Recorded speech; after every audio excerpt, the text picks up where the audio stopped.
Not knowing what they are talking about, Señor. Many people will tell you the Street of the Burned Woman got its name because, in the times when the Holy Office was helping the goodness of good people by making things very bad for the bad ones, a woman heretic, most properly and satisfactorily, was burned there. Such is not in the least the case.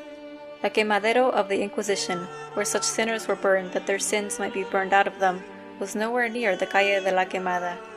being at the western end of what is now the Alameda, in quite a different part of town. Therefore it is a mistake to mix these matters, and the real truth is that this beautiful young lady did herself destroy her own beauty by setting fire to it. And she did it because she wanted to do it, that in that way she might settle some doubts which were in her heart. It all happened in the time of the good Viceroy, Don Luis de Velasco, and so you will perceive, Señor, that this story is more than 300 years old. The name of this beautiful young lady who went to such lengths for her heart's assuring was Doña Beatriz de Espinosa, and the name of her father was Don Gonzalo de Espinosa y Gebra, who was a Spanish rich merchant who came to make himself still richer by his buyings and sellings in New Spain.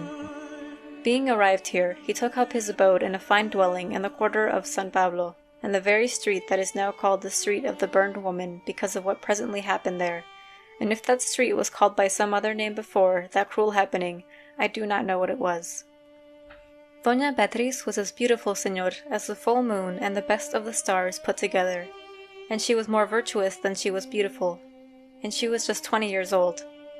Therefore all the young gentlemen of the city immediately fell in love with her, and great numbers of the richest and noblest of them, their parents or other suitable persons, making the request for them, asked her father's permission to wed her, so that Doña Beatriz might have had any one of the 20 good husbands, had any one of them been to her mind.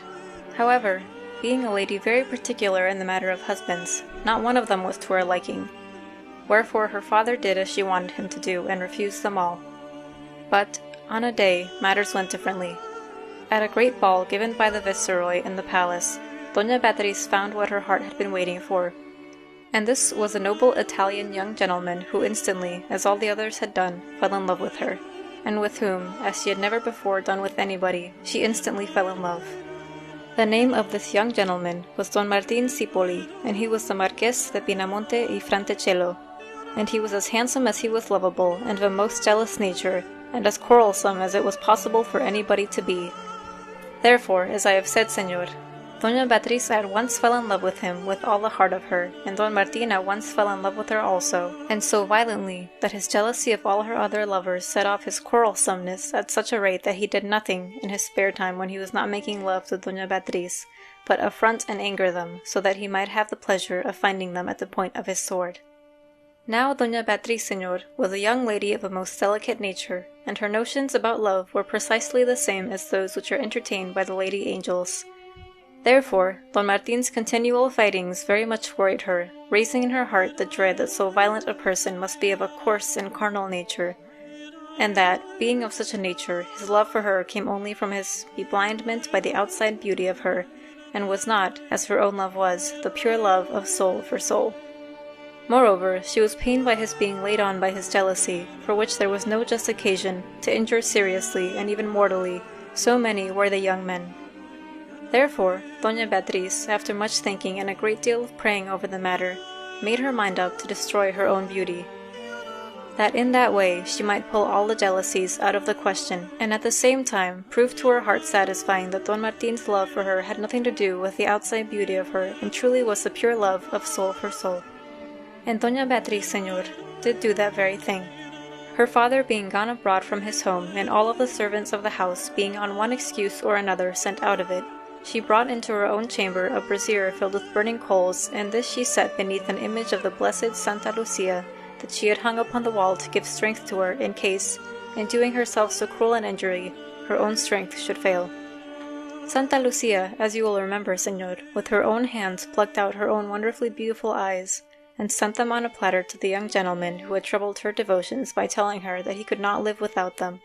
and with them sent the message that since she had given him the eyes that he could not live without, he please would let her and her devotions alone. Therefore it was clear that Santa Lucia was the saint best fitted to oversee the matter that Doña Beatriz had in hand. But in regard to her eyes, Doña Beatriz did not precisely pattern herself upon Santa Lucia,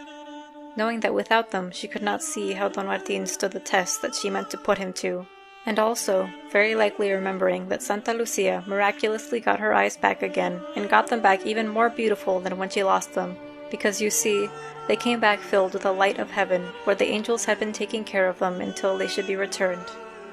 Therefore, Doña Beatriz found a wet handkerchief over her eyes, that she might keep the sight in them to see how Don Martin stood his testing, and also that she might spare the angels the inconvenience of caring for them.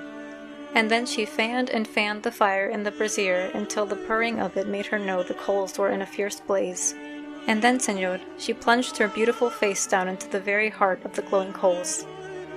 And it was at that same instant, though Doña Beatriz of course did not know about that part of the matter, that the Street of the Burned Woman got its name. Being managed under the guidance and with the approval of Santa Lucia, the cruelty that this virtuous young lady put upon her own beauty could lead only to a good end. Presently, when the bitter pain of her burning had passed a little, Doña Beatriz bade Don Martin come to her, and he, coming, found her clad in virgin white and wearing over her poor burned face a white veil. And then the test that Doña Beatriz had planned for her heart's assuring was made. Little by little, Doña Beatriz raised her white veil slowly, and little by little, Don Martin saw the face of her, and the face of her was more shudderingly hideous. Her two beautiful eyes, perfectly alight and alive amidst that distorted deathliness, was what made the shudder of it, than anything that he had ever dreamt of in his very worst dream. Therefore, with a great joy and thankfulness, Don Martin immediately espoused Doña Beatriz, and thenceforth and always, most reasonably ceasing to love the outside beauty of her, gave her as she wanted him to give her the pure love of soul for soul. For myself, Señor, I think that the conduct of that young lady was unreasonable, and that Don Martin had just occasion to be annoyed.